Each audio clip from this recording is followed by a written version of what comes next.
Okay, hi everyone. I thought I would do something a little different for this week's Glee rant for Love Actually Season 4, Episode 10. I thought about doing a video, but then I was like, well, I'd been using Adam's tripod for the past 4 years for all my videos, and he actually wanted that back, so I couldn't do that, and then I thought about doing commentary, but then I probably would have gotten taken off YouTube because of all the copyright issues. So I'm doing an audio recording, so you can literally hear me rant about this week's Glee episode. Honestly, overall, I thought it was a little disappointing. I know last week I was very enthusiastic about the episode. It kind of gave me hope in the series again, and this one really didn't do much for me overall. On one hand, it was, like all the other Christmas episodes, trying to smush as many Christmas songs in there as possible to try to keep us in the holiday spirit. But even then, I thought they tried to add plot a little bit more than the past couple Christmas episodes, but it really fell short for me. So this episode is called Glee Actually, and for those of you who don't know, the title came from a movie called Love Actually. When the title of the episode was released, I actually went out and rented the movie so I could be educated and, use my comparison contrast skills to compare it to the movie. And I did watch Love Actually. It wasn't a bad movie. I enjoyed it overall. It was kind of your traditional romantic comedy, but it honestly had nothing to do with this episode at all, which was kind of disappointing because I think it would have been cute. They could have done a couple of cute little things that would have related the movie to the episode. But not at all. They mentioned it once at the beginning, Sue mentioned it, and then if you watch one of the Glee on Fox YouTube videos, three of the actors said that, oh, Love Actually is the best Christmas movie, which I'm pretty sure was scripted.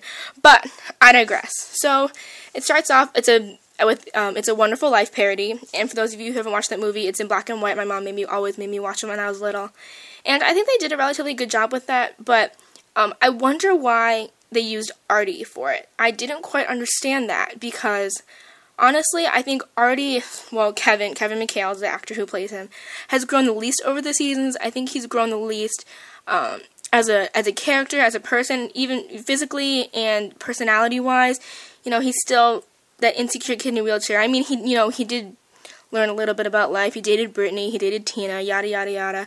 But I don't think he's grown as much as, Tina growing out of her stutter, or Kurt and Rachel finding new dreams, going to Nevada, or, even Blaine finding Kurt. I don't think he's found his niche yet to where he quite has become something that the rest of the characters have achieved over the 4 seasons that the show's been on.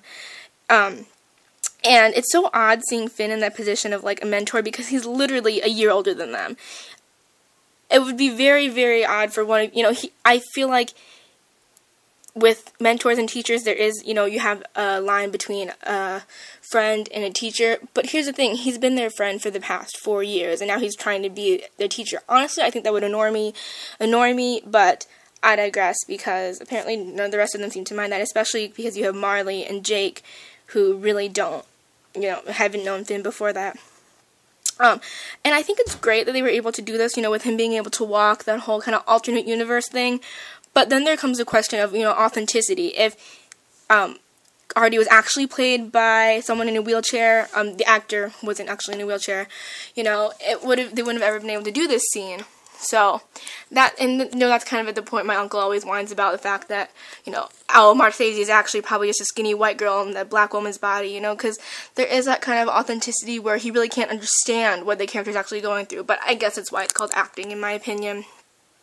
It also kind of annoyed me that it was in black and white. I mean, last year, the Christmas episode was pretty much all in black and white, but then again, It's a Wonderful Life was all in black and white, so I guess he did that for, artistic reasons, but I'm just really glad the whole episode wasn't like that, because that would have driven me crazy. But if you watch the behind-the-scenes videos, some of the colors in the scenes, in the choir room, that were in black and white, actually looked really, really nice, so go watch the behind-the-scenes videos, and you kind of get a different effect of what that was like. Oh, Tina's stutter brings back memories from season 1. For those of you who weren't able to catch season 1, Tina faked a stutter because she was shy and didn't want to make friends. She just would rather kind of be by herself, and then Artie helped her dating, quote, quote, Artie kind of helped her grow out of that, and that was really sweet. I thought that was cute of her, and actually I really enjoyed the fact that she was in her old clothes. I honestly think that her wardrobe choices lately, well, not her wardrobe choices, the wardrobe department's choices for her have been very undesirable the past few episodes. But, no, her back in her little goth phase, I think that suited her much better as a character, personally. Rory, I'm glad Rory's back. Damien McGinty, winner of the season 1 Glee project. I'm glad to see him back. Great actor. Very cute, very appropriate accent for the Christmas Guardian. Jen, sorry, that was my cell phone. I'm recording this on my phone right now, for those of you who might be wondering. The names and credits, it's so weird seeing all these names on the bottom of the credits. I'm like Becca Tobin, you know, who plays, oh shoot, my mind is not working right now, who plays Kitty, you know, all these random names that it makes me feel very uncomfortable because it's so not what the show's been about for 4 years. They're new people, and I'm glad that they're having new people, you know, because it is high school, and these things have to, you know, people have to move on, yada yada, but this is still Glee. You still have these main characters, and the fact that you have these, you know, almost outsiders trying to creep in on the space, you know, it's not just alphabetical order, you know, Diana Agron, Chris Colfer, Darren Criss, you know, but you have these other names that seem to be almost tainting the credit screen, in my opinion. I cannot imagine how hard the scene must have been for Corey Monteith and Chris Colfer to film, because it literally just broke my heart to see them treating Kurt like that again. You know, it does show how much Kurt has grown over the season, how much Finn and the rest of the boys have grown over the seasons. But still, that was very hard for me to watch personally, just because my emotional attachment to Kurt is so strong. And Blake's line, I'm so glad they're done with all the, you know, the homophobia and all the hate for that. And the who's Blaine, when Kurt said who's Blaine, my heart literally just broke, because you have to realize that there are, you know, I know it's a television show obviously, but there are these moments, you know, where it's like if one little thing had been different, you can realize that Kurt, Blaine, the love of his life, might have not ever been there.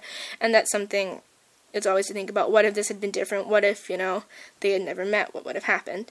I don't know why Will's situation is so funny. I'm not a fan of Will, and I thought that it was absolutely hysterical that his wife was carrying around a doll, because Will has always been kind of an idiot. I mean, how can you really, like, not notice that your wife is faking a pregnancy because, like, you sleep with her and whatever, yada yada yada.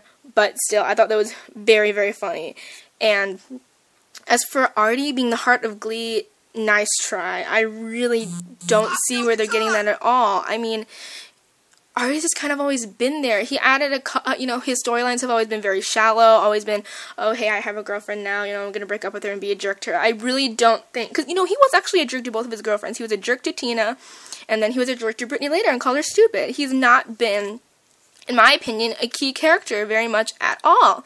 And the fact that, you know, they're trying to play him up as the heart of Glee, I just want to say nice try, but it was not working for me. And I don't think it really would have worked for anyone else. Not that I'm saying necessarily that, you know, my Kurt has to be the heart of Glee, or that Blaine does, or even that Rachel does, but Artie would definitely not fit that bill.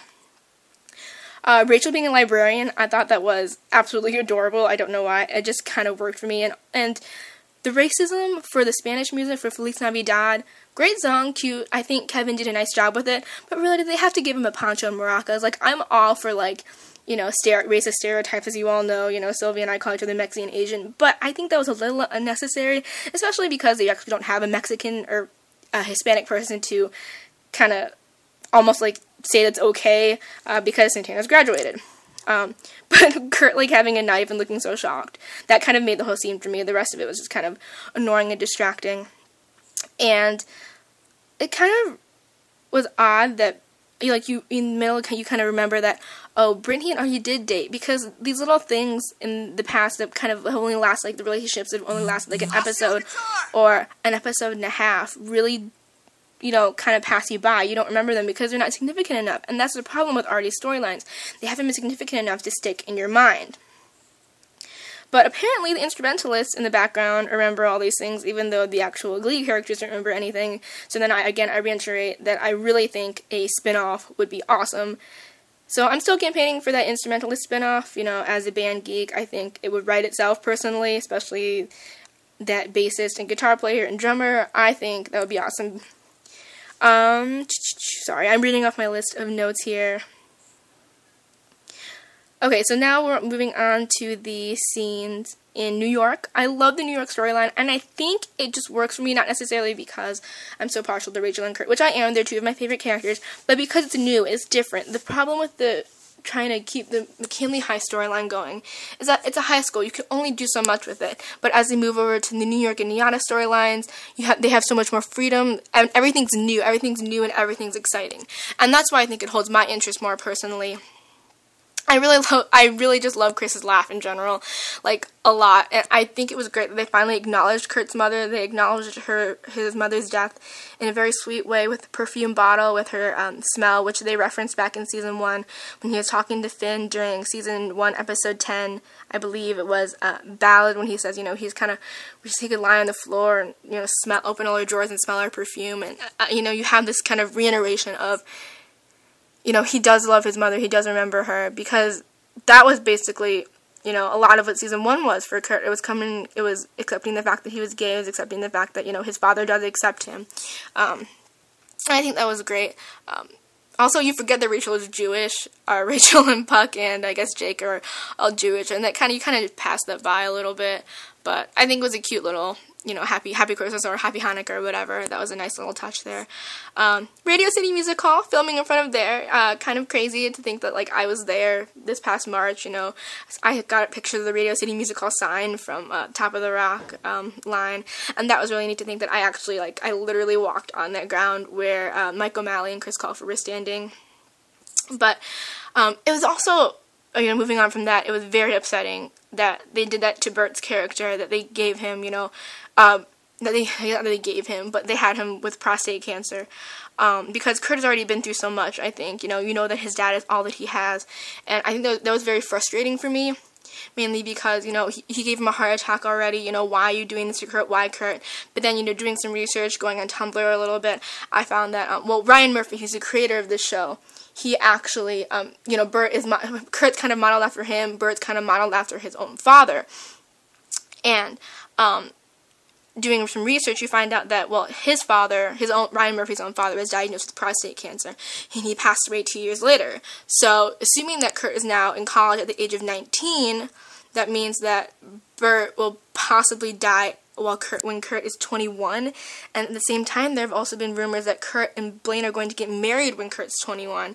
So, there's kind of a thought that, maybe Kurt wants to marry Blaine so Bert can actually see the wedding, but which makes sense because Bert obviously hardcore ships Blaine. For those of you who don't know what shipping is, in a nutshell, it's basically to support a relationship between two people. So saying that Bert ships Blaine means that Bert hardcore supports the relationship between Kurt and Blaine, which is very obvious. I think it was adorable. Bert, he loves Blaine.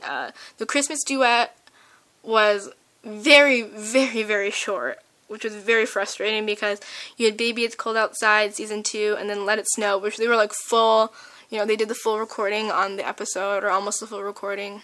And this duet for me kind of left with a little flat for me, just pretty much because, I think there was a lot of hype to it. They actually recorded this at the ice rink in New York City, and so when they were filming this, it was almost kind of in public, so, for those of you, when I was on Tumblr looking at all these pictures, of them filming ice skating, they were filming all day, 2 in the morning, they were still filming, and, you get really excited for this scene that took them so long to film, but then it ends up being, 30 seconds on camera, which, is part of, I guess, all the hard work of acting, the movie magic, or whatever you call it.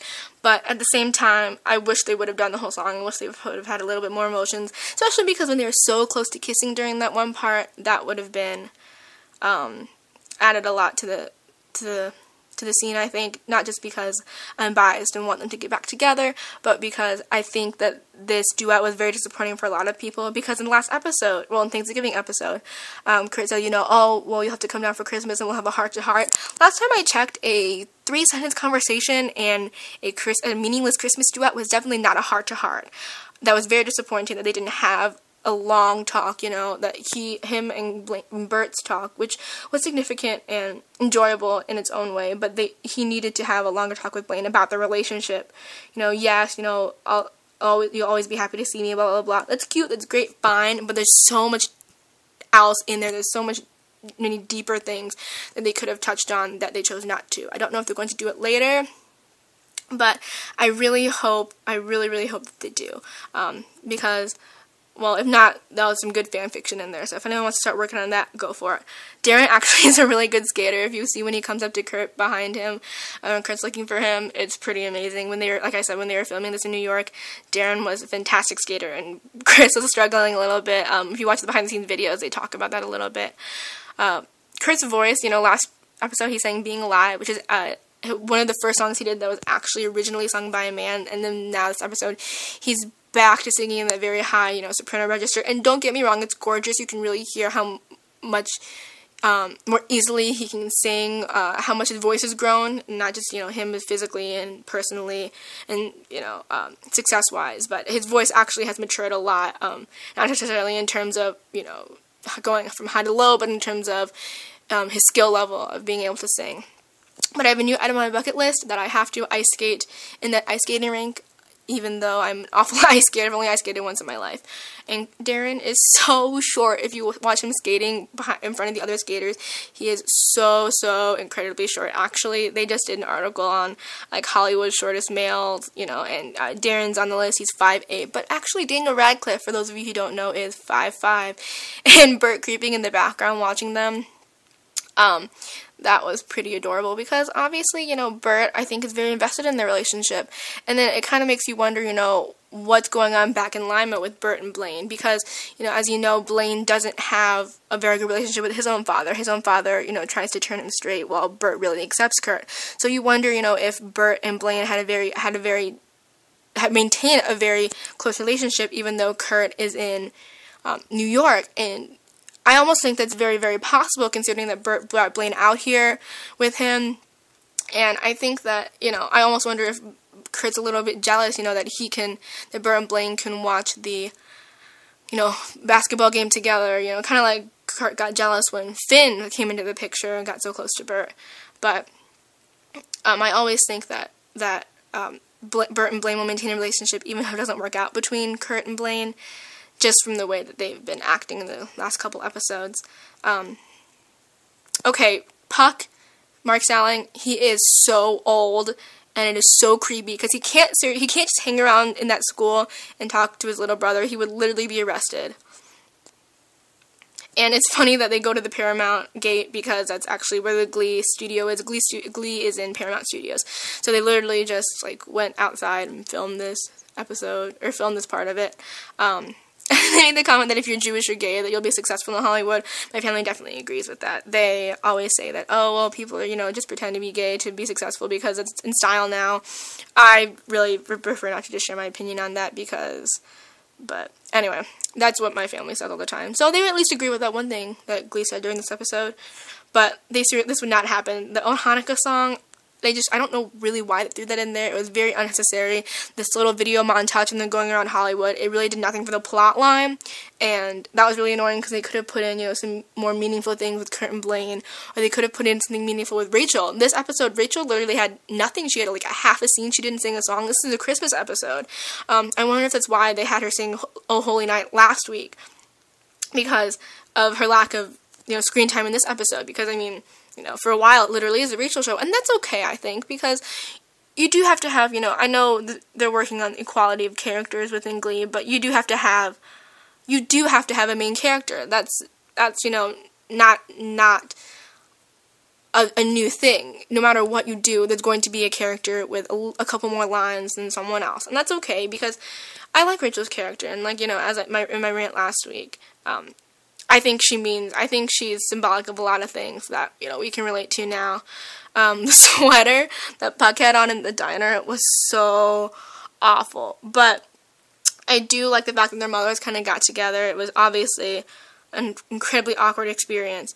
But that was at least something that they did acknowledge, Puck's dad leaving them. And that's something that is what bugs me about Glee sometimes. They have these really intense, backstories, and then they never touch on them. They pretend like they never happened, they never existed.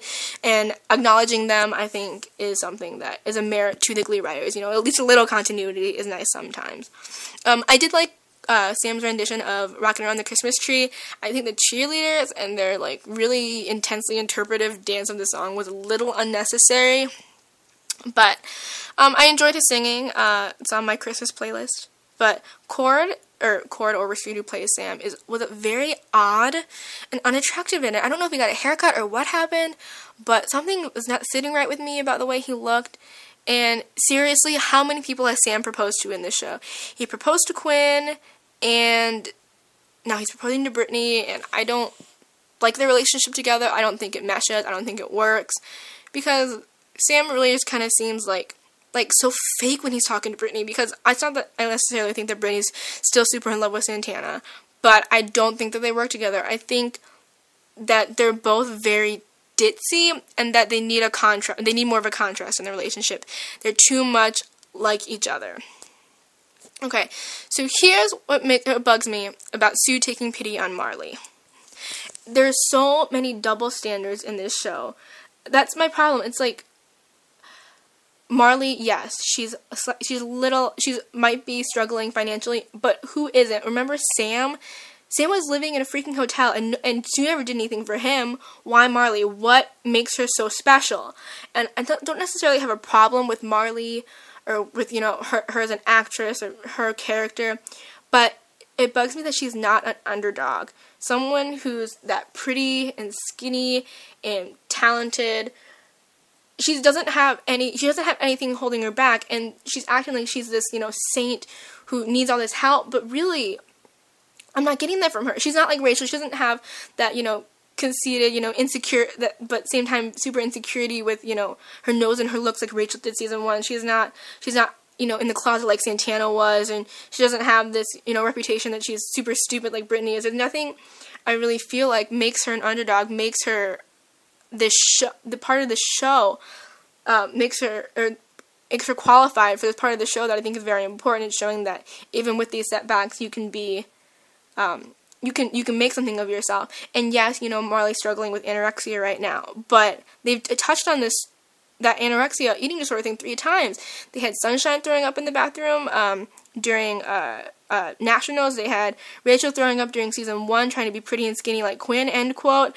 And then they had Mercedes having anorexia when she wanted to lose weight to be in the Cheerios. They've done this before. I don't know why they're dragging this one out so long, because Marley is a freaking stick, and it's frustrating for me. Yes, I know, eating disorders are very serious, and, people who are very thin, can still have them, can still have this very negative body image. But with Marley, I feel like out of all the things they could have given her, out of all the setbacks they could have given her, Jake's, father left him, and Blake, Ryder is his character, had dyslexia. Those are real. Those seem much more meaningful, much more plausible than this storyline with Marley. The like chicken pox but smaller, I just thought that was a cute line, so I made a note on that. Yeah, the 20 seconds with Kurt being like, 20 seconds, pay up Anderson with Bert, Blaine, and Kurt on the couch. That was literally probably the best part of this episode for me. I mean, just the ease and joking of Blaine and Kurt with each other, and, you can tell that he still thinks of Kurt in the exact same way that he always has. And the fact that, he's going to apply to Niata, I mean, both of them in Niata, that would be definitely, they'd definitely be a power couple there. But then I had the same concern that if Blaine comes to Niata, Kurt's going to have the same issue where, he got jealous of all the Blaine solos at McKinley. What's going to happen when they're in college? Is that going to hurt the relationship? Will it be better if Blaine comes to a different school in New York so they can be together but not necessarily in competition with each other? But I would like to make a note that I did actually plan a fanfic where Blaine goes to Niata, and I was in the process of writing it, with actually it being a surprise that Blaine was auditioning for Niata, and I had those notes, and ask any of my stats class that I was taking notes on this fanfic that I'm in the process of writing after my stats quiz. So I actually wrote that first, that Blaine was going to Niata before it was aired, so just throwing that out there. Anyway, the last song, they had used the exact same trees as last year's episode when Rachel was singing to Finn, and Finn made a comment about, how he likes real trees, yada, yada, yada, blah, blah, blah. Finn, I'm tired of it. And her solo, I'm glad the last episode wasn't a solo. I liked how they split it with Marley, and then Puck and Jake, and then Blaine and Kurt. But it still bugs me, what about Sam's family? Why does Marley get this special attention? Why does she get this solo at McKinley for their Christmas thing? Why not Tina? who's been there since, literally season 1, episode 1. What makes her so special? I mean, is her voice even that great? I don't think it's any more pleasing than Jenna's voice, personally. She's pretty and she's cute and she can sing great. So can the rest of the cast. So I don't know. I'm not necessarily hostile toward her as an actress, but her character just consistently bothered me. The significance of Blaine's line about how, through these years we'll always be together, you can still see the significance of Blaine's feelings for Kurt, and I think that's very important. And the fact that he pulled out the chair for Bert, I think that was so adorable. But the look that Blaine gave Kurt at the end of the episode was totally worth enduring the episode. That was just in general very irritating. There was a lot of storyline in there with Marley and her mother and Sue that was just annoying. But the little parts with Kurt and Blaine, and even with Bert, I think were worth enduring, the rest of it. And that's the thing with Christmas episodes, I think, they have a lot of hype, especially because it's the last episode until, I think it's end of January, when they have the Sadie Hawkins episode is going to air. So I'm disappointed that it's not going to be on for, over a month, and but I don't think this was the best way to end it, but I think that, it's a Christmas episode. They had no other choice to end it like this.